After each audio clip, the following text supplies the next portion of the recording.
Now I am only paying 200,000. My voice is calm, but everyone hears it crystal clear. Bruno's expression freezes. He cannot believe what he just heard. What did you say? 200,000, not a penny more. Get him. A thug grabs a steel pipe and swings it right at me, but instead of blood and broken bones, the pipe freezes 4 inches from my face, caught in my hand like it is nothing. The thug flies across the room as if launched by a catapult. His agonized screams echo through the entire cement factory. Bruno finally snaps out of his shock. Everyone get him, but no matter how many there are, a few elbows from me is all it takes. Within seconds every thug is on the ground. Bruno is trembling from head to toe, not from anger but from pure fear. Stay away from me. I am warning you, my boss is. The note. Bruno scrambles to pull out a stack of papers. Right in front of his face I transfer 200,000. It was supposed to be 350,000. Now it is worth 200,000. I tear the note to shreds, turn around, and walk away. That chapter is closed. I have bigger things to do. I head to the used car lot, and before long I'm driving a second-hand van toward the city's biggest wholesale food market. I step inside the warehouse.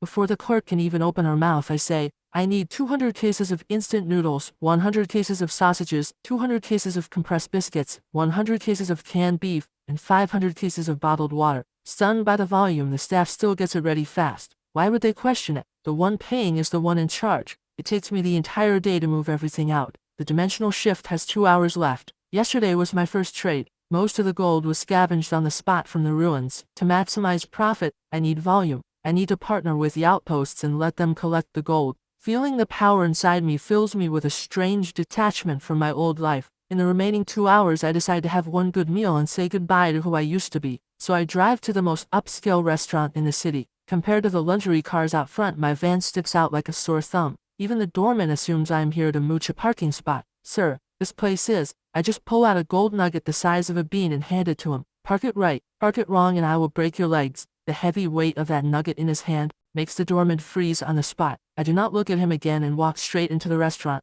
Soft lighting, well-dressed guests. Everything looks so elegant and relaxed, the polar opposite of the wasteland. Just as I am reading the menu, a woman's voice calls from nearby. Milo? The voice belongs to my ex-girlfriend Tiffany. The man beside her is none other than the trust fund kid Victor. Victor is caught off guard for a second, then wraps his arm around Tiffany's waist and walks over. Well, if it isn't Milo. What happened to your little shop here to apply as a dishwasher? A single steak here costs $3,800. Your whole month's salary wouldn't cover one bite. Too noisy. Tell the head chef to send out his best. Victor feels like he just punched a cloud. Being completely ignored makes him furious, so he raises his voice even louder. Are you deaf? I'm talking to you, but my face shows absolutely nothing. Tiffany suddenly feels like the man in front of her is a complete stranger. The restaurant manager rushes over. Sir, please calm down. You are disturbing the other guests. Victor sees the manager and gets even bolder. Mr. Clark, perfect timing. Since when does your restaurant let just anyone walk in? Letting someone like him sit here is dragging down your standards. Mr. Clark certainly knows who Victor is. He is the son of some real estate tycoon in the city. But Mr. Clark also notices how unusually calm I am.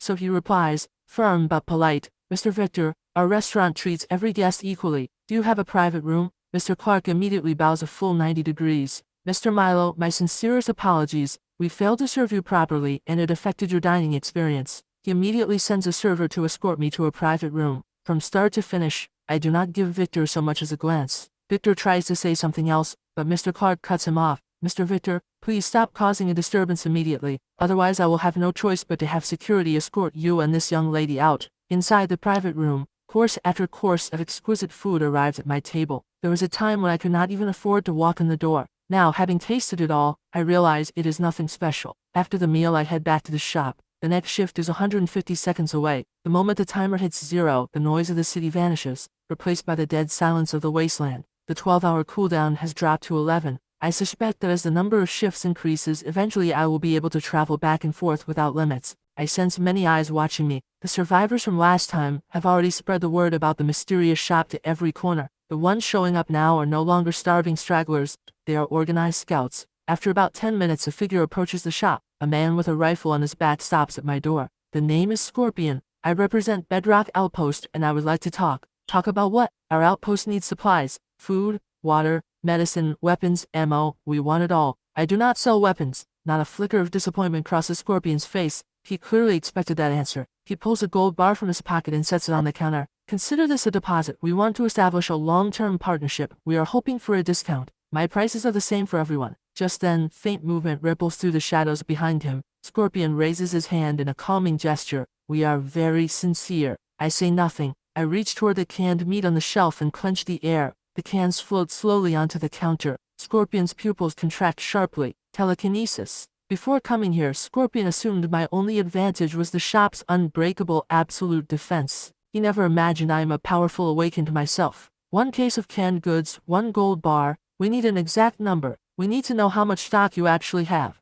That is one of the real reasons he came. I let out a quiet laugh and snapped my fingers. A mountain of bottled water materializes on the ground out of thin air. The sight makes Scorpion's brain stall for a solid 2.5 seconds. Is this enough? If not, I snap my fingers again. Another mountain, this time compressed biscuits. Scorpion's throat bobs. The man in front of him does not just have telekinesis, he also has a spatial ability. What is the price? I already told you. 1 gold bar, 1 case of canned goods. We will take everything, but we need time to gather the gold. Gold works for the loose items on the shelves, but for bulk orders you pay with something else. Crystal cores? Impossible. Crystal cores cannot be used for trade. They are the source of every awakened's power. They are the very foundation of our outpost. That is your problem, not mine. The moment those words leave my mouth, both mountains vanish into thin air. The leverage in this deal has been mine from the very start. If Scorpion refuses once other outposts accept the terms, Bedrock will eventually crumble and fall apart for good. We need a specific exchange rate. 100 gold bars plus 10 crystal cores for the water.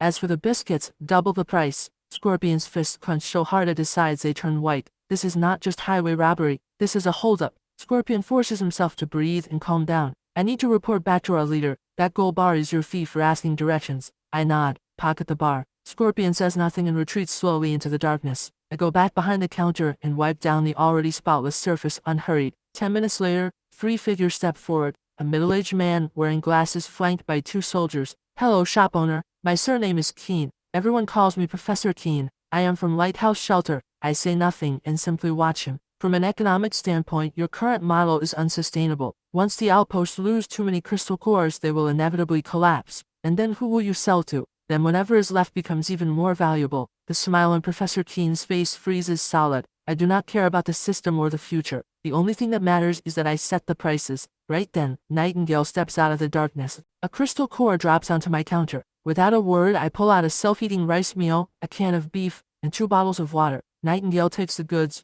turns and walks away. The entire exchange happens in silence. Professor Keen's so-called rational analysis has just become the biggest joke of the day. 100 gold bars plus 10 crystal cores. We will take the water. Deal. But the price just went up. Your little lecture wasted 3 minutes of my time. So now it is 15 crystal cores. We will take it. The man in front of them may not be the strongest awakened in the wasteland, but his shop is the ultimate trump card. Professor Keen pulls out a military communicator. Bring 100 gold bars and 15 crystal cores. About 20 minutes later, the roar of vehicle engines rumbles in the distance. 2 metal crates land in front of me, one packed with gold bars, the other holding 15 crystal cores. I toss case after case of water beyond the barrier. After the deal is done, several figures emerge from the darkness. Scorpion is back, and behind him stands a 20-strong squad. Both sides instinctively train their guns on each other. We brought what you asked for. The crates open. Not just gold bars, but 20 crystal cores. 10 more than I demanded. Scorpion lets his actions speak louder than words. Professor Keen's face turns deathly pale. Even in the apocalypse, people are one-upping each other. I give a casual wave and pull stacks of compressed biscuits and several cases of canned beef from the dimensional vault. On the house. Scorpion's breath catches for an instant. He bet right. He immediately bows deeply to me, then turns to face Professor Keen. Bedrock came here to trade. We do not want trouble, but if Lighthouse tries anything here, we are ready for a fight. On cue, every gun behind Scorpion chambers around. The Lighthouse soldiers squeeze out a few words through gritted teeth. We are leaving. I watch it all in silence. Fascinating. One faction built on technology and knowledge, another built on brute force and discipline. Bedrock. After Lighthouse leaves, Scorpion bows once more and pulls out fast. These 2 deals net me another 100 kilograms of gold. The quiet does not last long. This time 3 convoys roll in from different directions. Zombie shrieks erupt from every direction. All 3 factions give the order almost simultaneously. Open fire. Heavy machine guns and assault rifles crack on one side while awakened hurl fireballs and ice spikes on the other. After the last zombie drops with a headshot, the square settles into a fragile calm. Boss Warats has something to say. Arch Shelter is here with full sincerity too. Line up. Start over there. Warats runs his whole East District. Since when do we wait in line? Boss, what are you trying to say? We came here with respect and cleared out the zombies for you. I said, line up. If War X does not follow the rules, I will not sell you a single thing.